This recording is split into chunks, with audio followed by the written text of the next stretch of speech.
Hello students, career concert में आप सबों का स्वागत है। और आप लोग सामान्य अध्ययन के तहत भारतीय इतिहास श्रृंखला में आप लोगों ने अभी तक पाषाण युग और बेसिक इंफॉर्मेशन अबाउट हिस्ट्री, इन सब के विषय में आप लोगों ने वीडियोस को देखा। आज हम लोग बात करेंगे ताम्र पाषाण काल की, चेल्कोलिथिक एज के बारे में। और यहाँ से काफी प्रश्न पूछे जाते हैं तमाम प्रतियोगी परीक्षाओं में, चाहे आप सिविल सर्विसेज की बात करें, बीपीएससी की बात करें, सीडीपीओ या दरोगा, एसएससी। यहाँ से प्रश्न पूछे जाने की संभावना होती है। मैंने पहले भी कहा है कि सफलता का कोई शॉर्टकट नहीं होता और ना ही कोई मूल मंत्र होता है। एक क्राइटेरिया होता है और आप सभी प्रतिभागियों को उन क्राइटेरियाज को फुलफिल करना होता है, तब आपको सफलता मिलती है। और मैंने यह भी कहा था कि कभी भी कोई प्रश्नवाचक चिन्ह स्वयं पर ना लगाएं कि मुझसे होगा या नहीं होगा। अगर आप स्वयं पर प्रश्न चिन्ह लगाते हैं, इसका मतलब है कि आपको अपने क्षमता पर विश्वास नहीं है। और जब आप खुद अपना रेस्पेक्ट नहीं करते तो आयोग आपका रेस्पेक्ट नहीं करेगा, आपका सिलेक्शन नहीं करेगा। क्योंकि यहाँ पे प्रतिभागियों की काफी भीड़ होती है और वहां से निकल कर आपको आना है, तो आज उस भीड़ में अपनी पहचान को आपको क्रिएट करनी होगी। और इसके लिए बहुत ही सहज तरीका है कि जो भी सिलेबस है उसका माइन्यूट ऑब्जर्वेशन आप करें, उससे संबंधित जो भी अवधारणाएं हैं, उन अवधारणाओं से रिलेटेड जो फैक्ट्स हैं, उन सब पर आपकी पकड़ मजबूत होनी चाहिए। If you will fulfil all the criteria, कोई ताकत आपको सफलता प्राप्त करने से नहीं रोक सकती। इसलिए स्वयं पर विश्वास करें और सफलता के मार्ग को प्रशस्त करें। कोई भी इंस्टीट्यूट या कोई गुरु आपके मार्ग को सहज बना सकता है, लेकिन सफलता की कहानी आप स्वयं लिखने वाले हैं खुद के लिए। इसलिए सबसे अधिक आपको स्वयं पर भरोसा होना चाहिए। तो आइए आज हम लोग चर्चा करेंगे ताम्र पाषाण काल की। और यह ताम्र पाषाण काल, जिसको चेल्कोलिथिक एज कहते हैं, ये डेवलपिंग फेज को बतलाता है। हम लोगों ने पाषाण युग की तीनों अवस्थाओं को देखा, जहां पैलियोलिथिक एज या पूर्व पाषाण काल की जंगली अवस्था से हम लोग परिचित हुए। कैसे मानव कच्चा मांस खाता था, नंग धड़ंग रहता था, खाना बदोश जिंदगी रहता था, उसके जीवन में कोई स्थायित्व तो नहीं था, बहुत ही विपरीत सर्कमस्टांसेस उसके लिए थे और वहां संघर्ष के साथ वो जी रहा था। वही मध्य पाषाण काल में आपने देखा कि मानव, जो कि अन्य जानवरों से अलग है, अपने जिज्ञासु प्रवृत्ति के कारण, जो नहीं है उसको जानने की इच्छा और उत्कंठा के कारण, इसलिए एक विकास की प्रक्रिया उस युग से ही प्रारंभ हो जाती है। और मध्य पाषाण काल में हम देखते हैं कि छोटे छोटे नुकीले हथियार, धारदार हथियार बनने लगते। अब शिकार करना सहज हो जाता है, मौसम भी थोड़ा सा अनुकूल होता है, वातावरण शुष्क और गर्म हो जाता है, मानव जीवन के लिए अनुकूल रहता है। और वहीं नवपाषाण काल में हम देखते हैं कि ड्रास्टिक चेंज मानव जीवन में आता है, क्योंकि मानव पहली बार खाद्य संग्राहक से फूड स्टोर करने को छोड़कर वह फूड प्रोड्यूस करने लगता है, अर्थात खाद्य उत्पादन करने लगता है। इससे तात्पर्य यह है कि मनुष्य पहली बार कृषि करना नवपाषाण काल में सीखता। और जब नवपाषाण काल में कृषि करता है तो उसके जीवन में एक स्थायित्व आता है, एक स्टेबिलिटी आता है, और वह एक जगह रहेगा, घर बनाकर रहेगा। इसलिए पहली बार एक ग्रामीण समुदाय का जन्म भी नवपाषाण काल ही होता है। जब लोग एक साथ रहने लगते हैं तो उनकी आवश्यकताएं भी बढ़ती चली जाती हैं और अपनी आवश्यकताओं के लिए वो एक दूसरे पर डिपेंड होता है। फिर बार्टर सिस्टम, एक सामान देकर दूसरा सामान लेगा। मृदभांड कला का प्रचलन शुरू हो गया, पशुपालन का प्रचलन शुरू हो गया, पहिए का आविष्कार शुरू हो गया। ये ड्रास्टिक चेंज आया। अब मानव ने उस जगह पर रहना पसंद किया जहां की भूमि उर्वरक हो, फर्टाइल हो, जहां सिंचाई की सुविधा हो, जहां जलाने के लिए ईंधन की सुविधा हो, अर्थात जंगल हो, है ना, जहां रहने के लिए वासी भूमि हो, अर्थात फील्ड हो, और ऐसा इलाका नदियों का तीर होता है। इसलिए स्टूडेंट्स, जितनी भी सभ्यताओं का विकास संपूर्ण विश्व में हुआ, वो नदियों के तीर पर ही हुआ। अब हम लोग बात करेंगे डेवलपिंग, उसके बाद के डेवलपिंग फेज की, जब मानव स्टोन के अलावे मेटल से परिचित होता है। मतलब पहला धातु जिसके बारे में मानव जाना, मानव को ज्ञान हुआ, मानव जिस धातु से पहली बार परिचित हुआ, वो धातु था कॉपर, अर्थात तांबा। और तांबा को ही चलको भी कहा जाता है। और पत्थर के उपकरण के साथ साथ मानव ने तांबे का प्रयोग शुरू कर दिया, इसलिए इस एज को चैल्कोलिथिक एज कहा गया, ताम्र पाषाण काल कहा गया। तो इस युग का तांबे का पहला प्रमाण जो है, the first evidence of copper accumulation in the chalcolithic age was found in, यह मिला है हमें बिठूर से, बिठूर 1822 में। और ये बिठूर जो है ये उत्तर प्रदेश में है, कानपुर के निकट उत्तर प्रदेश में यह स्थल है जहां से हमें तांबे का, ताम्र संचय का पहला प्रमाण प्राप्त हुआ है। जैसा कि मैंने बताया कि तांबे का प्रयोग जो है, तांबे का प्रयोग इस युग में प्रारंभ होता है। जैसा कि मैंने आपको बताया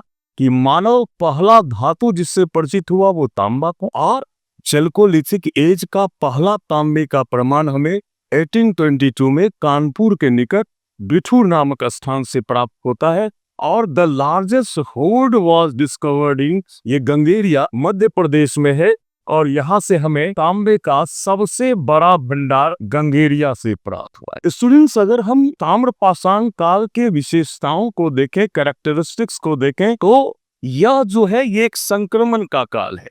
मतलब हड़प्पा सभ्यता, कांस्य युग और पाषाण युग, स्टोन एज के बीच की स्थिति है जो एक डेवलपिंग फेज को बतलाता है। और आपने देखा कि नवपाषाण काल से ही मानव ने एग्रीकल्चर करना शुरू किया।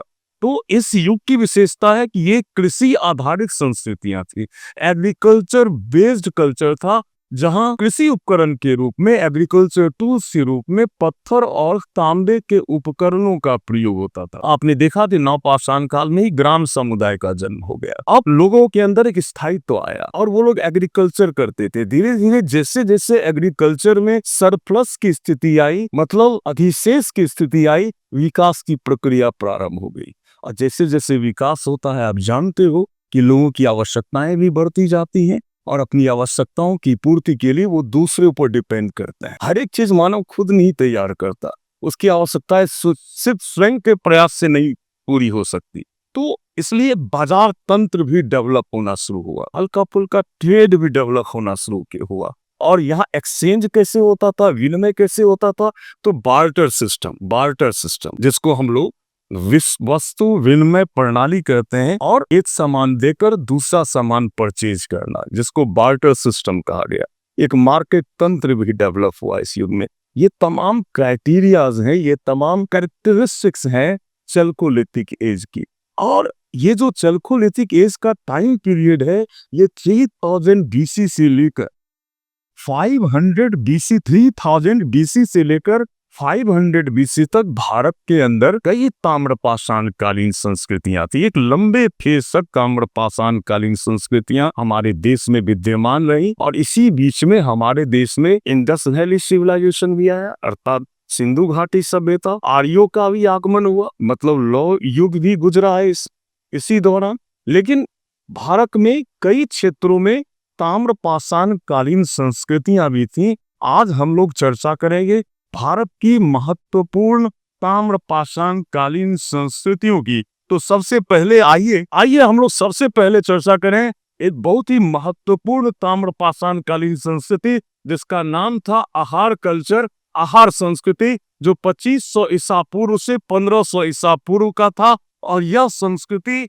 मिला है दक्षिणी साउदर्न, यह संस्कृति का प्रमाण हमें साउदर्न राजस्थान से मिला है। दक्षिणी राजस्थान से इस संस्कृति के प्रमाण हमें प्राप्त हुए हैं। और यह संस्कृति बनास नदी के तट पर था, बनास रिवर के किनारे था, इसलिए इस संस्कृति को बनास संस्कृति भी कहते हैं।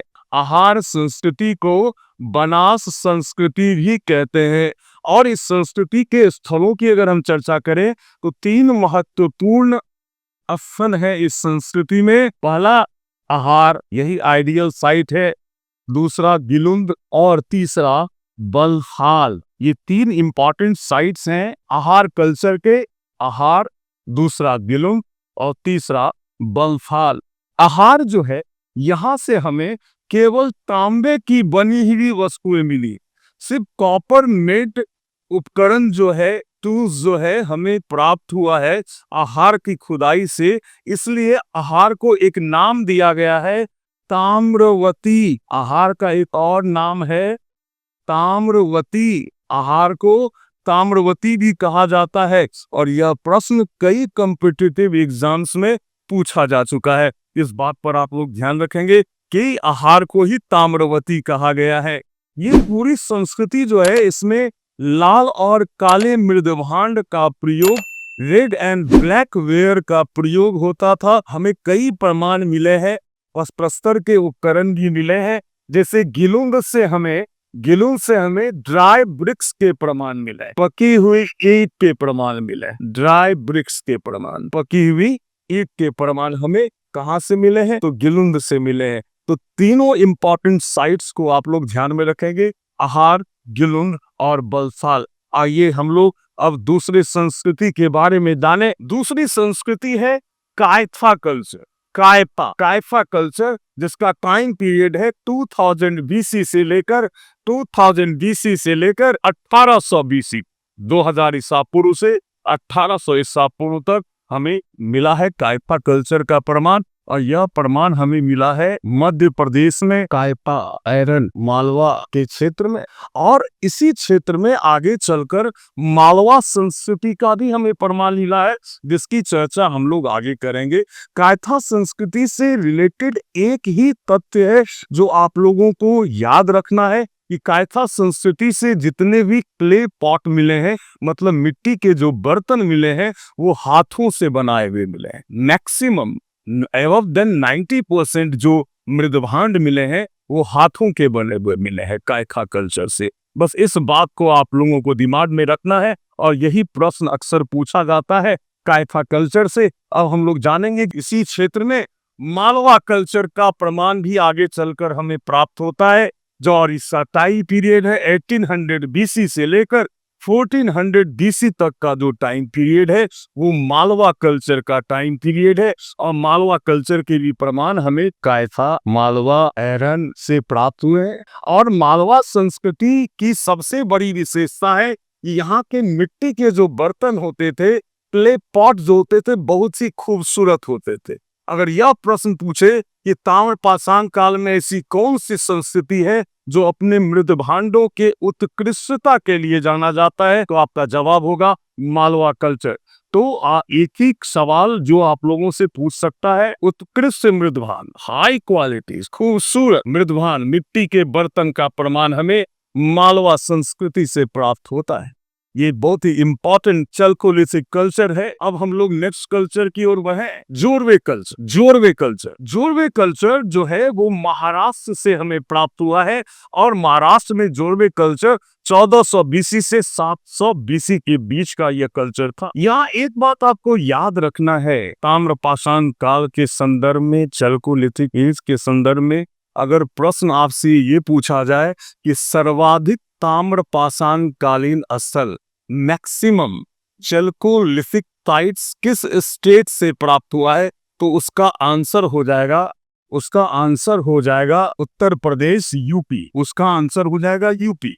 एक अगर यह प्रश्न पूछे कि सबसे अधिक खुदाई ताम्रपाषाण कालीन स्थलों की कहाँ हुई है, तो उसका आंसर हो जाएगा महाराष्ट्र। उसका आंसर हो जाएगा महाराष्ट्र। ये दोनों क्वेश्चन अक्सर पूछे जाते हैं प्रतियोगी परीक्षाओं में। अगर यह प्रश्न पूछा कि सर्वाधिक ताम्रपाषाण कालीन स्थल कहाँ, किस राज्य से प्राप्त हुए हैं, तो आपका जवाब होगा उत्तर प्रदेश। अगर यह प्रश्न पूछा जाए कि सर्वाधिक ताम्रपाषाण कालीन स्थलों की खुदाई किस राज्य में हुई है, तो आपका जवाब होगा महाराष्ट्र। और ये जो जोरवे कल्चर है, ये बहुत ही इंपॉर्टेंट कल्चर है जो कि महाराष्ट्र से मिला है। यह कल्चर हमें दायमाबाद, जो इंपॉर्टेंट साइट है, दायमाबाद, इनाम गांव, नासिक, जोरवे, चंदेरी, आजमगढ़, प्रकाश, ये इंपॉर्टेंट साइट्स है जोरवे कल्चर की।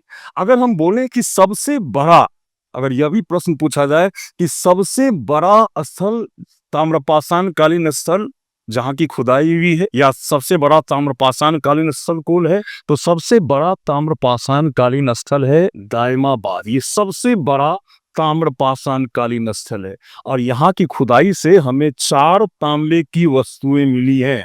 पहला कैरियट ड्राइविंग मैन, मतलब रथ चलाता हुआ मनुष्य जो तांबे का बना हुआ है। दूसरा अलंकृत हाथी एलिफेंट। तीसरा बुल कुंवर वाला सांड और चौथा गेंडा राइनासोर गेंडा। तो यह प्रश्न अक्सर पूछा गया है कि दायमाबाद की खुदाई से कौन सी 4 वस्तुएं मिली हैं जो तांबे से बनी हुई थी। तो यह था पहला रथ चलाता हुआ मनुष्य, दूसरा हाथी, तीसरा गेंडा, चौथा बुल सांड। और यह प्रश्न कई एग्जाम्स में पूछा गया है। दायमाबाद सबसे बड़ा स्थल भी है। अब हम दूसरे स्थल की बात करें, ये आदमगढ़ नहीं, यहाँ पे आप लोग देंगे, यहाँ नवदा टोली देंगे। आदमगढ़ काट दें, आदमगढ़ मध्य प्रदेश में है, नवदा टोली। अगर यह पूछा गया है कि सबसे बड़ा ग्रामीण स्थल कौन सा है, सबसे बड़ा ग्रामीण स्थल ताम्रपाषाण काल का, तो वो हो जाएगा नवदा टोली। नवदा टोली सबसे बड़ा ग्रामीण स्थल और सबसे अधिक फसलों की संख्या भी हमें नवदा टोली से प्राप्त होती है। सबसे अधिक फसलों की संख्या भी हमें नवदा टोली से प्राप्त होती है। इनाम गांव से हमें ऐसे घरों का समूह मिला है, वृत्ताकार घरों का एक समूह मिला है जिसका एक कंबाइंड आंगन होता था। आंगन कंबाइंड था और चारों तरफ वृत्ताकार घर थे। हालांकि घर का शेड चतुर्भुजाकार भी होता था, रेक्टेंगुलर भी होता था, लेकिन वृत्ताकार घर के भी प्रमाण हमें मिले हैं। और इनाम गांव भी एक इम्पोर्टेंट साइट है। और इसके अलावा दायमाबाद और नवदा टोली, इतनी बातों को आप लोग याद रखें। नेक्स्ट हम लोग देखते हैं स्वालदा कल्चर। स्वालदा कल्चर, स्वालदा कल्चर जो है, ये कल्चर का प्रमाण हमें मध्य प्रदेश में, एमपी में, मध्य प्रदेश में ताप्ती नदी के किनारे मिला है, ताप्ती रिवर के किनारे। और इस संस्कृति से हमें चूड़ियों का प्रमाण मिला है, प्रस्तर उद्योग का, स्टोन इंडस्ट्री का प्रमाण मिला है, मृदभांड के प्रमाण मिलते हैं, कुंवर वाले सांड का प्रमाण मिला है ना। तो ये भी एक इम्पोर्टेंट साइट है स्वालदा कल्चर, जिसका टाइम पीरियड है 2300 BC से लेकर 2000 ईसा पूर्व तक। अब हम लोग देखें कुछ और चलकोलिथिक कल्चर के बारे में। हालांकि ये जो नामकरण होता है ना, इसके 2 आधार आर्कियोलॉजिकल डिपार्टमेंट जो है भारत के 2 आधार पर नामकरण करते हैं किसी कल्चर का। एक तो पहला साइट जिसकी खुदाई होती है, जैसे मैंने कहा इस चैप्टर में कि आहार संस्कृति, मालवा संस्कृति या जोरवे संस्कृति। तो उस संस्कृति की पहली खुदाई जो हुई वो जोरवे की हुई, तो जोरवे संस्कृति नाम दिया गया उसको, आइडियल साइट मान के। जैसे सबसे पहले आहार की खुदाई हुई तो आहार को आइडियल साइट माना गया, इस आधार पर नामकरण किया गया। और दूसरा फीचर होता है नामकरण करने का कि जो भी एक ऐसा कैरेक्टरिस्टिक जो दूसरे जगह ना हो, मतलब कोई ऐसा सामान वो यूज करते हो, स्पेसिफिक सामान, जैसे मिट्टी का बर्तन के आधार पर भी कल्चर का नाम, कहीं पर चमकीला लाल मृदभांड है, कहीं पर पीला मृदभांड प्रयोग में लाता है, कहीं पर गैरिक मृदभांड, कहीं पर काला लाल और काला मृदभांड। तो उस आधार पर भी नामकरण जो है वो किया जाता है संस्कृतियों का। तो कई ऐसी संस्कृतियां, छोटी छोटी संस्कृतियां भी हमें प्राप्त हुई हैं भारतीय क्षेत्र में जो ताम्रपाषाण कालीन संस्कृति थी। जैसे ओचरे कलर्ड पॉटरी कल्चर, जिसको हम लोग नॉर्मली हिंदी में गैरिक मृदभांड भी कहते हैं, गेरुआ कलर का मृदभांड, गैरिक मृदभांड। और इस कल्चर का जो पहला प्रमाण है वो हमें 1950 में रिसोली से प्राप्त हुआ है, रिसोली से प्राप्त हुआ है ना। ये गैरिक मृदभांड कल्चर जो है खासकर गंगा यमुना दोआब क्षेत्र में इस कल्चर का प्रमाण हमें मिला है। दूसरा है black and red ware culture, लाल और काला मृदभांड संस्कृति। मतलब मिट्टी का जो बर्तन था वो रेड और ब्लैक कलर का होता था। और कई स्थलों से इसके खासकर आहार संस्कृति राजस्थान में भी लाल और काला मृदभांड का प्रमाण हमें मिला है। तीसरा है ग्लिटरिंग रेड पॉटरी कल्चर, चमकीला लाल मृदभांड संस्कृति, और इसका प्रमाण हमें मिला है गुजरात से। चमकीला लाल मृदभांड संस्कृति का प्रमाण हमें गुजरात से मिला है। उसी तरह येलो वेयर कल्चर, पीला मृदभांड संस्कृति का प्रमाण हमें पंजाब और हरियाणा से प्राप्त हुआ। सैनिटरी एच कल्चर, जिसको हिंदी में कब्रिस्तान संस्कृति कहते हैं, क्योंकि वहां एच आकार का हमें कब्रिस्तान मिला, इसलिए नामकरण इस आधार पर किया गया। एक स्पेसिफिक वहां का कैरेक्टरिस्टिक है तो इस आधार पर नामकरण कर दिया गया कब्रिस्तान एच संस्कृति, जिसका प्रमाण हमें पंजाब और बहावलपुर से प्राप्त हुआ है। Next very very important, Jhukar झाकर culture, Jhukar Jhakar संस्कृति, जिसका प्रमाण हमें मिला है सिंध क्षेत्र से हमें मिला है। उसी तरह northern black polished where, NBPW northern black polished where का जो प्रमाण है हमें 1930 में सबसे पहले तक्षशिला से प्राप्त हुआ है। तक्षशिला के बारे में आप लोग और अधिक जानेंगे। हम तक्षशिला जो है, जो अभी पाकिस्तान के पेशावर जिले में है, वो भारतीय संस्कृति के शिक्षा का, साहित्य का सबसे प्राचीन और व्यापार का सबसे प्राचीनतम केंद्र जो था वो तक्षशिला था। खासकर ये विद्या के क्षेत्र में बहुत ही महत्वपूर्ण था। और लाल और काला मृदभांड की अगर हम बात करें, black and red ware culture, इसका प्रमाण भी हमें तक्षशिला से, पहला प्रमाण जो है वो हमें तक्षशिला से प्राप्त हुआ है, तक्षशिला से। इसका पेंटेड ग्रे वेयर, चित्रित धूसर मृदभांड संस्कृति, PGW, जिसको PGW भी कहते हैं या चित्रित धूसर मृदभांड कहते हैं, इसका प्रमाण हमें मिला है 1946 में। पहला प्रमाण जो मिला है वो मिला है अहिच्छत्र से। अहिच्छत्र जो है वो यूपी में है, उत्तर प्रदेश में है।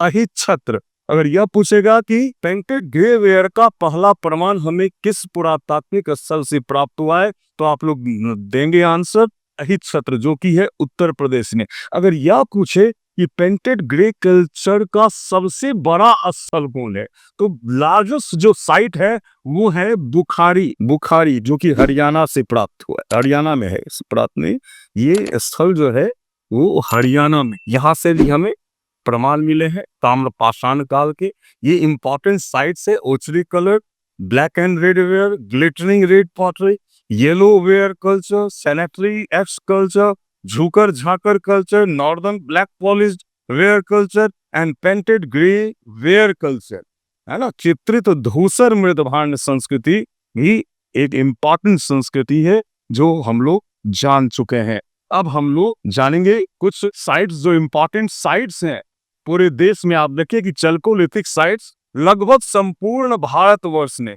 अगर हम बात करें बलूचिस्तान में तो मेहरगढ़, सिंध की अगर हम बात करें तो चनहुद्रू, ये देखिए ये गुजरात और राजस्थान का जो क्षेत्र है, यहाँ पर हमें रंगपुर से बलसाल जो राजस्थान में, गिलुंग आहार, ये सब आहार कल्चर है ना। जोधपुर राजस्थान से भी हमें कई साइट्स मिले हैं।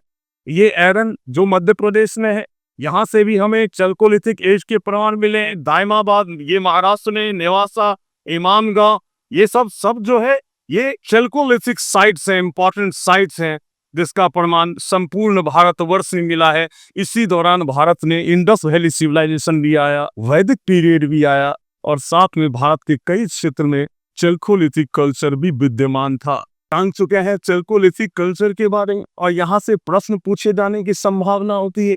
आज जो भी चल्कोलिथिक एज के बारे में डिस्कस हुआ, इससे बाहर प्रश्न नहीं पूछा जाता, है ना। सामान्य अध्ययन में आपको एक सीक्वेंस में भारतीय सभ्यता और संस्कृति के विषय में जानकारी होनी चाहिए। मैंने पहले ही कहा कि अगर आप सफलता प्राप्त करना चाहते हैं, अपना परिचय धीरे से बिल्कुल अलग बनानी है, और वो अलग परिचय बनेगा आपके ज्ञान से, आपके सतत मेहनत से। और ये जो विजन होता है ना, ये जो दृष्टिकोण होता है, यही एक व्यक्ति को दूसरे व्यक्ति से अलग करता है। और ये विजन क्रिएट होता है आपकी नॉलेज, है ना। आप कितना व्यापक सोचते हैं, आपका ब्रॉड कंसेप्ट है या नहीं, है ना। तो निश्चित रूप से आपको दूसरों से अलग साबित होने के लिए ज्ञान पर फोकस करना है, और ज्ञान कोई रटने की चीज नहीं होती, ज्ञान आत्मसात करने की चीज होती है। तो इसी श्रृंखला में अभी हम लोगों ने भारतीय इतिहास से संदर्भित बातों को शेयर करना इस चैनल के माध्यम से हमने शुरू किया है, लेकिन बहुत जल्द ही अब इंडियन पॉलिटी सेक्शन भी आप लोगों के सामने आएगा, इंडियन इकोनॉमी सेक्शन भी आएगा, साइंस सेक्शन भी आएगा। इसके लिए आप लोग हमारे साथ, हमारे चैनल के साथ जुड़े रहें, करियर कंसर्ट के साथ जुड़े रहें। करियर कंसर्ट आपके सफलता के मार्ग को प्रशस्त करने में आपकी मदद करेगा। आप हमारे चैनल को सब्सक्राइब करें, बेल बटन को दबाएं, और साथ में हमारे व्हाट्सएप जो कम्युनिटी है उसके भी आप मेंबर बने, उसको सेलेक्ट करें, मेंबर बने, ताकि हमारे वीडियोस आप तक आसानी से पहुंच सकें। और आपकी क्या समस्या है आप पढ़ाइए। आप कंपटीशन में कौन सी मुश्किलों का सामना कर रहे हैं या किस ढंग से आप चाहते हैं ये प्रॉब्लम सॉल्व हो, आप इस विषय में मैसेज में ज़रूर हमें बताएं। और अगले क्लास तक के लिए मैं आपसे विदा लेता हूँ। धन्यवाद।